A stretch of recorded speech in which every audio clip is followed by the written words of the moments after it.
أعوذ بالله السميع العليم من الشيطان الرجيم. بسم الله الرحمن الرحيم.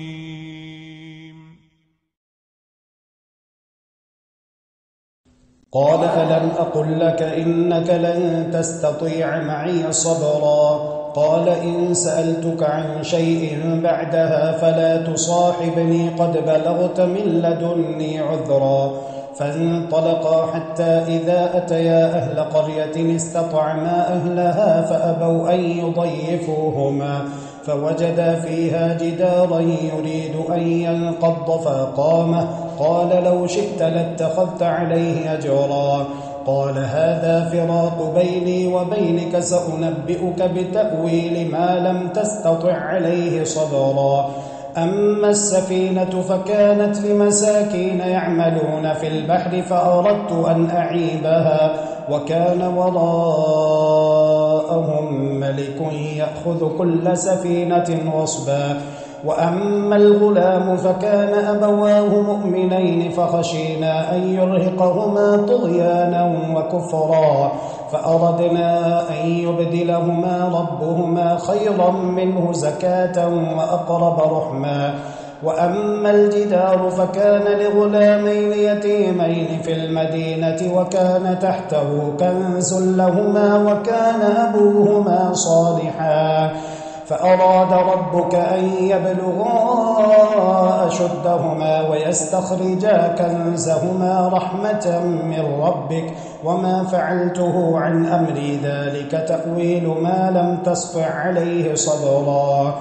ويسألونك عن ذي القرنين قل سأتلو عليكم منه ذكرا إنا مكنا له في الأرض وآتيناه من كل شيء سببا فأتبع سببا حتى إذا بلغ مغرب الشمس وجدها تغرب في عين حمئة ووجد عندها قوما قلنا يا ذا القرنين إما أن تعذب وإما أن تتخذ فيهم حسنا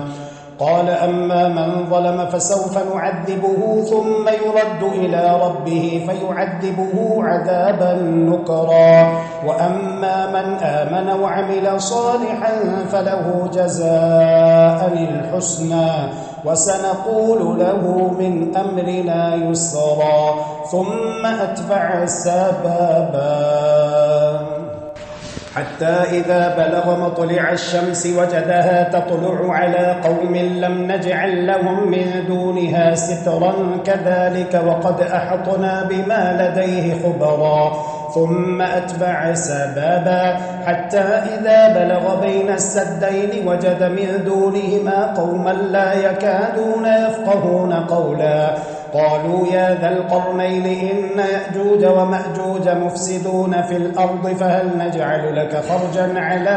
أن تجعل بيننا وبينهم سدا قال ما مكني فيه ربي خير فأعينوني بقوة أجعل بينكم وبينهم ردما آتوني زبر الحديد حتى إذا ساوى بين الصدفين قال انفخوا حتى إذا جعله نارا قال آتوني أفرغ عليه قطرا فما استطاعوا أن يظهروه وما استطاعوا له نقبا قال هذا رحمة من ربي فإذا جاء وعد ربي جعله دكا وكان وعد ربي حقا وتركنا بعضهم يومئذ يموج في بعض ونفخ في الصور فجمعناهم جمعا وعرضنا جهنم يومئذ للكافرين عرضا الذين كانت أعينهم في غطاء عن ذكري وكانوا لا يستطيعون سمعا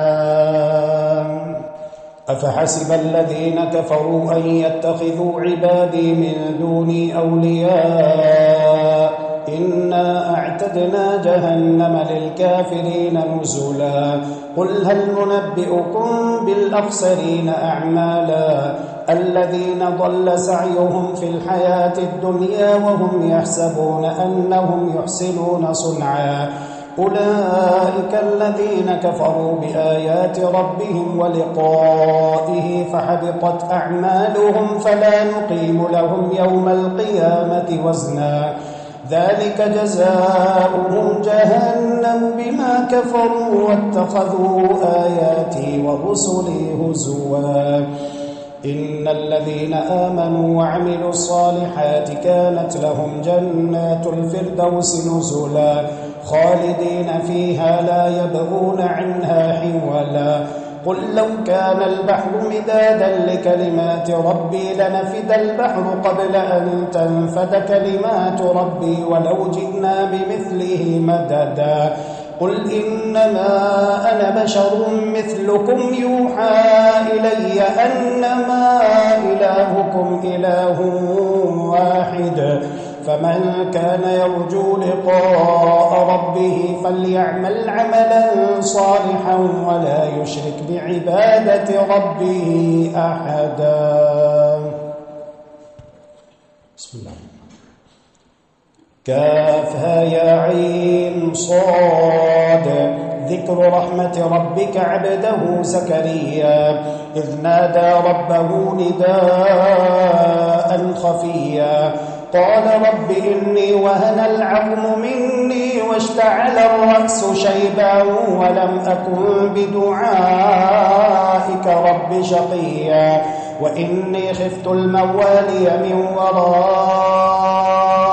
وكانت امرأتي عاقرا فهب لي من لدنك وليا يرثني ويرث من آل يعقوب واجعله رب رضيا يا زكريا إنا نبشرك بغلام اسمه يحيى لم نجعل له من قبل سميا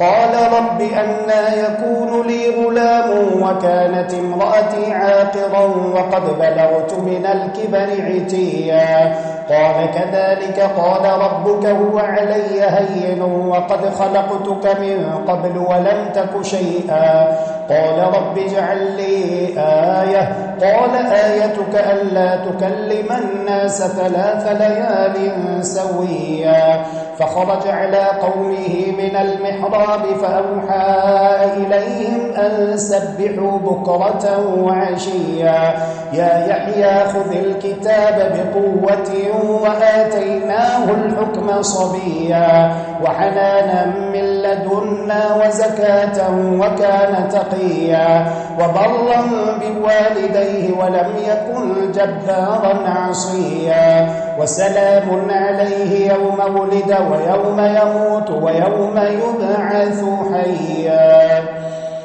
واذكر في الكتاب مريم إذ انتبذت من أهلها مكانا شرقيا فاتخذت من دونهم حجابا فأرسلنا إليها روحنا فتمثل لها بشرا سويا قالت إني أعوذ بالرحمن منك إن كنت تقيا قال إنما أنا رسول ربك لأهب لك غلاما زكيا قالت أنى يكون لي غلام ولم يمسسني بشر ولم أك بغيا قال كذلك قال ربك هو علي هين ولنجعله آية للناس ورحمة منا وكان أمرا مقضيا فحملته فانتبذت به مكانا قصيا فأجاءها المخاض إلى جذع النخلة قالت يا ليتني مت قبل هذا وكنت نسيا منسيا فناداها من تحتها ألا تحزني قد جعل ربك تحتك سريا وهزي إليك بجذع النخلة تساقط عليك رطبا جنيا فكلي واشربي وقري عينا فإما ترين من البشر أحدا فقولي إني نذرت للرحمن صوما فلن أكلم اليوم إنسيا فأتت به قومها تحمله قالوا يا مريم لقد جئت شيئا فريا يا أخت هارون ما كان أبوك امرأ سوء وما كانت أمك بغيا فأشارت إليه قالوا كيف نكلم من كان في المهد صبيا قال إني عبد الله آتاني الكتاب وجعلني نبيا وجعلني مباركا أينما كنت وأوصاني بالصلاة والزكاة ما دمت حيا وبرا بوالدتي ولم يجعلني جبارا شقيا والسلام علي يوم ولدت ويوم أموت ويوم أبعث حيا ذلك عيسى بن مريم قول الحق الذي فيه يمترون ما كان لله أن يتخذ من ولد سبحانه إذا قضى أمرا فإنما يقول له كن فيكون وإن الله ربي وربكم فاعبدوه هذا صراط مستقيم فاختلف الأحزاب من بينهم فويل للذين كفروا من مشهد يوم عظيم أسمع بهم وأبصر يوم يأتوننا لكن الظالمون اليوم في ضلال مبين وأنذرهم يوم الحسرة إذ قضي الأمر وهم في غفلة وهم لا يؤمنون إنا نحن نرث الأرض ومن عليها وإلينا يرجعون واذكر في الكتاب إبراهيم إنه كان صديقا نبيا إذ قال لأبيه يا أبت لم تعبد ما لا يسمع ولا يبصر ولا يغني عنك شيئا يا أبت إني قد جاءني من العلم ما لم يأتك فاتبعني أهدك صراطا سويا يا أبت لا تعبد الشيطان إن الشيطان كان للرحمن عصيا يا أبت إني أخاف أن يمسك عذاب من الرحمن فتكون للشيطان وليا قال أراغب أنت عن آلهتي يا إبراهيم لئن لم تنته لأرجمنك واهجرني مليا قال سلام عليك سأستغفر لك ربي إنه كان بي حفيا وأعتزلكم وما تدعون من دون الله وأدعو ربي عسى ألا أكون بدعاء ربي شقيا فلما اعتزلهم وما يعبدون من دون الله وهبنا له إسحاق ويعقوب وكلا جعلنا نبيا ووهبنا لهم من رحمتنا وجعلنا لهم لسان صدق عليا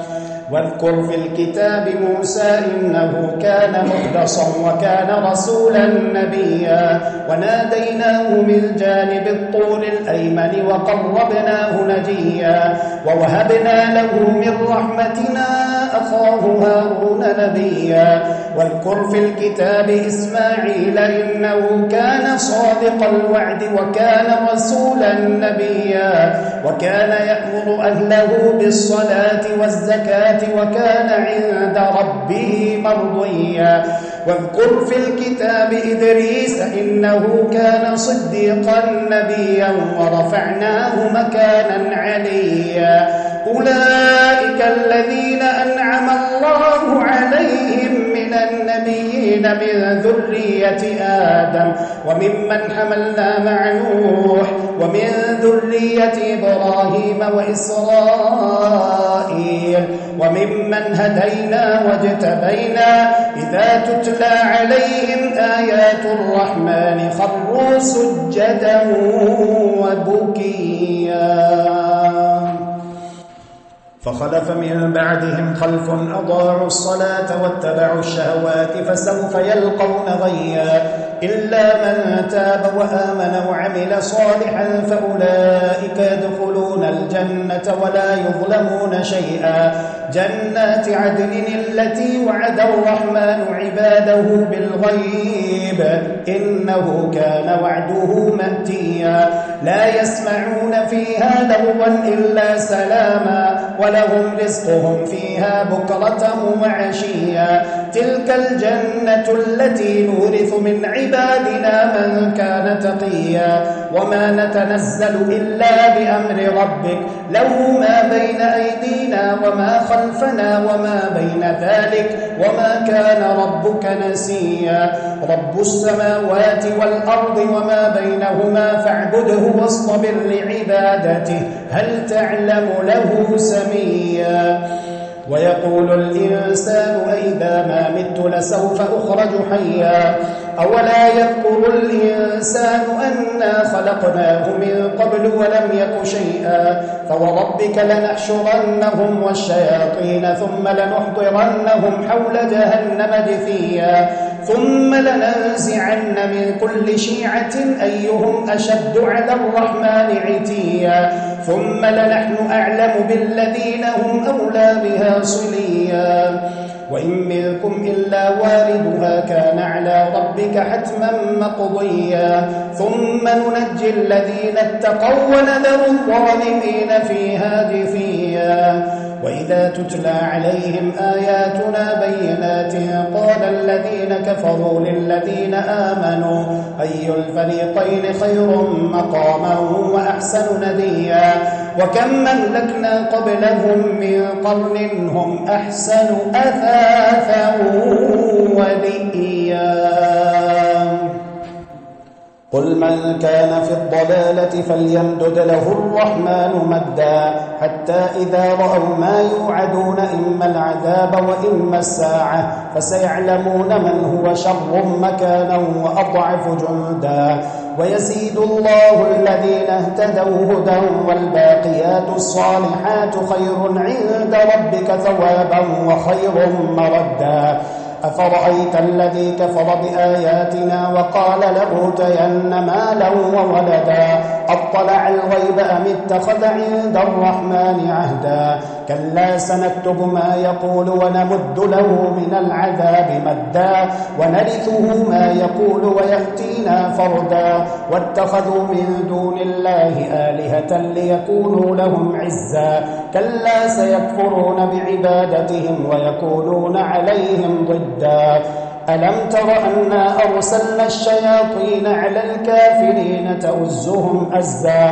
فلا تعجل عليهم إنما نعد لهم عدا يوم نحشر المتقين إلى الرحمن وفدا ونسوق المجرمين إلى جهنم وردا لا يملكون الشفاعة إلا من اتخذ عند الرحمن عهدا وقالوا اتخذ الرحمن ولدا لقد جئتم شيئا إدا تكاد السماوات يتفطرن منه وتنشق الأرض وتخر الجبال هدا أن دعوا للرحمن ولدا وما ينبغي للرحمن أن يتخذ ولدا إن كل من في السماوات والأرض إلا آتي الرحمن عبدا لقد أحصاهم وعدهم عدا وكلهم آتيه يوم القيامة فردا إن الذين آمنوا وعملوا الصالحات سيجعل لهم الرحمن ودا فإنما يسرناه بلسانك لتبشر به المتقين وتنذر به قوما لدا وكم أهلكنا قبلهم من قرن هل تحس منهم من أحد أو تسمع لهم ركزا طه ما أنزلنا عليك القرآن لتشقى إلا تذكرة لمن يخشى تنزيلا ممن خلق الأرض والسماوات العلا الرحمن على العرش استوى له ما في السماوات وما في الأرض وما بينهما وما تحت الثرى وإن تجهر بالقول فإنه يعلم السر وأخفى الله لا إله إلا هو له الأسماء الحسنى وهل أتاك حديث موسى إذ رأى نارا فقال لأهلهم كثوا إني آنست نارا لعلي آتيكم منها بقبس أو أجد على النار هدى فلما أتاها نودي يا موسى إني أنا ربك فاخلع نعليك إنك بالوادي المقدس طوى وأنا اخترتك فاستمع لما يوحى إنني أنا الله لا إله إلا أنا فاعبدني وأقم الصلاة لذكري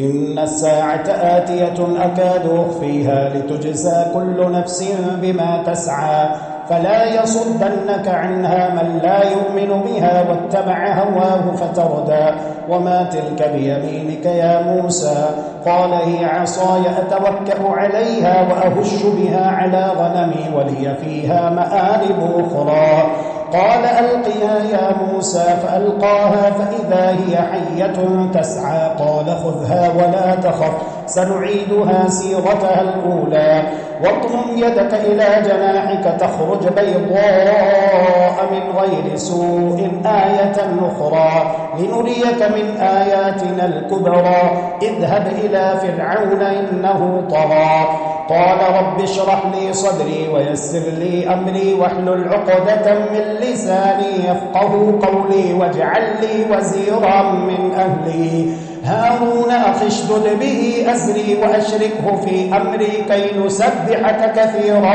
ونذكرك كثيرا إنك كنت بنا بصيرا قال قد أوتيت سؤلك يا موسى ولقد مننا عليك مرة أخرى إذ أوحينا إلى أمك ما يوحى أذ اقذفيه في التابوت فاقذفيه في اليم فليلقه اليم بالساحل يأخذه عدو لي وعدو له وألقيت عليك محبة مني ولتصنع على عيني إذ تمشي أختك فتقول هل أدلكم على من يكفله فرجعناك إلى أمك كي تقر عينها ولا تحزن وقتلت نفسا فنجيناك من الغم وفتناك فتونا فلبثت سنين في أهل مدين ثم جئت على قدري يا موسى واصطنعتك لنفسي اذهب أنت وأخوك بآياتي ولا تنيا في ذكري اذهبا إلى فرعون إنه طغى فقولا له قولا لينا لعله يتذكر أو يخشى قالا ربنا إننا نخاف أن يفرط علينا أو أن يطغى قال لا تخافا إنني معكما أسمع وأرى فأتياه فقولا إنا رسولا ربك فأرسل معنا بني إسرائيل ولا تعذبهم قد جئناك بآية من ربك والسلام على من اتبع الهدى إنا قد أوحي إلينا أن العذاب على من كذب وتولى قال فمن ربكما يا موسى قال ربنا الذي أعطى كل شيء خلقه ثم هدى قال فما بال القرون الأولى قال علمها عند ربي في كتاب لا يضل ربي ولا ينسى الذي جعل لكم الأرض مهدا وسلك لكم فيها سبلا وأنزل من السماء ماء فأخرجنا به أزواجا من نبات شتى كلوا وارعوا أنعامكم إن في ذلك لآيات لأولي النهى منها خلقناكم وفيها نعيدكم ومنها نخرجكم تارة أخرى ولقد أريناه آياتنا كلها فكذب وأبى قال أجئتنا لتخرجنا من أرضنا بسحرك يا موسى فلنأتينك بسحر مثله فاجعل بيننا وبينك موعدا لا نخلفه نحن ولا أنت مكانا سوى قال موعدكم يوم الزينة وأن يحشر الناس ضحى فتولى فرعون فجمع كيده ثم أتى قال لهم موسى ويلكم لا تفتروا على الله كذبا فيسحتكم بعذاب وقد خاب من افترى. فتنازعوا أمرهم بينهم وأسروا النجوى قالوا إن هذان لساحران يريدان أن يخرجاكم من أرضكم بسحرهما ويذهبا بطريقتكم المثلى فأجمعوا كيدكم ثم أتوا صفا وقد أفلح اليوم من استعلى. قالوا يا موسى إما أن تلقي وإما أن نكون أول من ألقى قال بل ألقوا فإذا حبالهم وعصيهم يخيل إليه من سحرهم أنها تسعى فأوجس في نفسه خيفة موسى قلنا لا تخف إنك أنت الأعلى وألق ما في يمينك تلقف ما صنعوا إنما صنعوا كيد ساحر ولا يفلح الساحر حيث أتى. فألقي السحرة سجدا قالوا آمنا برب هارون وموسى قال آمنتم له قبل أن آذن لكم إنه لكبيركم الذي علمكم السحر فلأقطعن أيديكم وأرجلكم من خلاف ولأصلبنكم في جذوع النخل ولتعلمن أينا أشد عذابا وأبقى. قالوا لن نؤثرك على ما جاءنا من البينات والذي فطرنا فاقض ما أنت قاض إنما تقضي هذه الحياة الدنيا إنا آمنا بربنا ليغفر لنا خطايانا وما أكرهتنا عليه من السحر والله خير وأبقى. إنه من يأت ربه مجرما فإن له جهنم لا يموت فيها ولا يحيا ومن يأته مؤمنا قد عمل الصالحات فأولئك لهم الدرجات العلى جنات عدن تجري من تحتها الأنهار خالدين فيها وذلك جزاء من تزكى. ولقد أوحينا إلى موسى أن أسر بعبادي فاضرب لهم طريقا في البحر يبسا لا تخاف دركا ولا تخشى فأتبعهم فرعون بجنوده فغشيهم من اليم ما غشيهم وأضل فرعون قومه وما هدى. يا بني إسرائيل قد أنجيناكم من عدوكم وواعدناكم جانب الطور الأيمن ونزلنا عليكم المن والسلوى كلوا من طيبات ما رزقناكم ولا تطغوا فيه فيحل عليكم غضبي ومن يحلل عليه غضبي فقد هوى وإني لغفار لمن تاب وآمن وعمل صالحا ثم اهتدى. وما أعجلك عن قومك يا موسى قال هم أولئك على أثري وعجلت إليك رب لترضى قال فإنا قد فتنا قومك من بعدك وأضلهم السامري. فرجع موسى إلى قومه غضبان آسفا قال يا قوم ألم يعدكم ربكم وعدا حسنا أفطال عليكم العهد أم أردتم أن يحل عليكم غضب من ربكم فأخلفتم موعدي قالوا ما أخلفنا موعدك بملكنا ولكننا حملنا أوزارا من زينة القوم فقذفناها فكذلك ألقى السامري فأخرج لهم عجلا جسدا له خوار فقالوا هذا إلهكم وإله موسى فنسي أفلا يرون ألا يرجع إليهم قولا ولا يملك لهم ضرا ولا نفعا. ولقد قال لهم هارون من قبل يا قوم إنما فتنتم به وإن ربكم الرحمن فاتبعوني وأطيعوا أمري قالوا لن نبرح عليه عاكفين حتى يرجع إلينا موسى قال يا هارون ما منعك إذ رأيتهم ضلوا ألا تتبعني أفعصيت أمري قال يا ابن أم لا تأخذ بلحيتي ولا برأسي إني خشيت أن تقول فرقت بين بني إسرائيل ولم ترقب قولي قال فما خطبك يا سامري؟ قال بصرت بما لم يبصروا به فقبضت قبضة من أثر الرسول فنبذتها وكذلك سولت لي نفسي. قال فاذهب فإن لك في الحياة أن تقول لا مساس وإن لك موعدا لن تخلفه وانظر إلى إلهك الذي ظلت عليه عاكفا لنحرقنه ثم لننسفنه في اليم نسفا إنما إلهكم الله الذي لا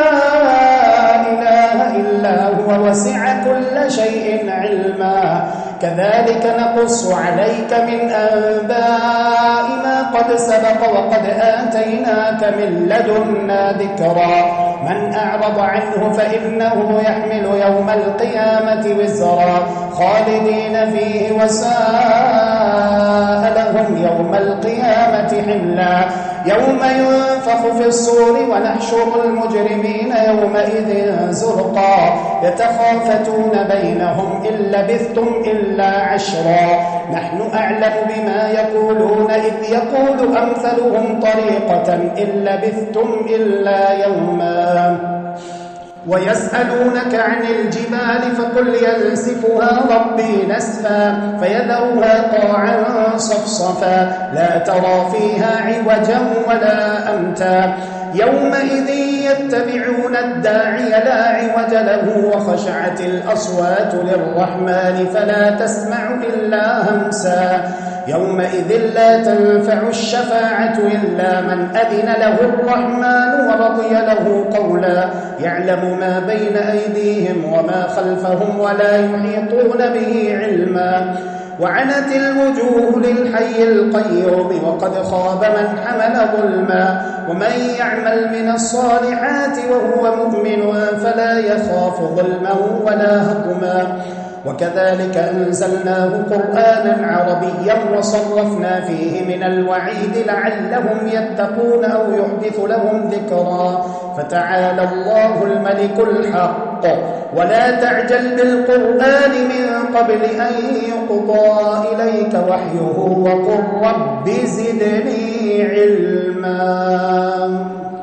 ولقد عهدنا إلى آدم من قبل فنسي ولم نجد له عزما وإذ قلنا للملائكة اسجدوا لآدم فسجدوا إلا إبليس أبى فقلنا يا آدم إن هذا عدو لك ولزوجك فلا يخرجنكما من الجنة فتشقى إن لك ألا تجوع فيها ولا تعرى وأنك لا تظمأ فيها ولا تضحى فوسوس إليه الشيطان قال يا آدم هل أدلك على شجرة الخلد وملك لا يبلى فأكلا منها فبدت لهما سوآتهما وطفقا يخصفان عليهما من ورق الجنة وعصى آدم ربه فغوى ثم اجتباه ربه فتاب عليه وهدى قال اهبطا منها جميعا بعضكم لبعض عدو فإما يأتينكم مني هدى فمن اتبع هداي فلا يضل ولا يشقى ومن أعرض عن ذكري فإن له معيشة ضنكا ونحشره يوم القيامة أعمى قال رب لم حشرتني أعمى وقد كنت بصيرا قال كذلك أتتك آياتنا فنسيتها وكذلك اليوم تنسى وكذلك نجزي من أسرف ولم يؤمن بآيات ربه ولعذاب الآخرة أشد وأبقى أفلم يهد لهم كم أهلكنا قبلهم من القرون يمشون في مساكنهم إن في ذلك لآيات لأولي النهى ولولا كلمة سبقت من ربك لكان لزاما وأجل مسمى فاصبر على ما يقولون وسبح بحمد ربك قبل طلوع الشمس وقبل غروبها ومن آناء الليل فسبح وأطراف النهار لعلك ترضى ولا تمدن عينيك إلى ما متعنا به أزواجا منهم زهرة الحياة الدنيا لنفتنهم فيه ورزق ربك خير وأبقى وأمر أهلك بالصلاة واصطبر عليها لا نسألك رزقا نحن نرزقك والعاقبة للتقوى وقالوا لولا يأتينا بآية من ربه أولم تأتهم بينة ما في الصحف الأولى ولو أنا أهلكناهم بعذاب من قبله لقالوا ربنا لولا أرسلت إلينا رسولا فنتبع آياتك من قبل أن نذل ونخزى قل كل متربص اللهم إنك عفو تحب العفو فاعف عنا اللهم إنك عفو تحب العفو فاعف عنا إلهنا فاعف عنا يا كريم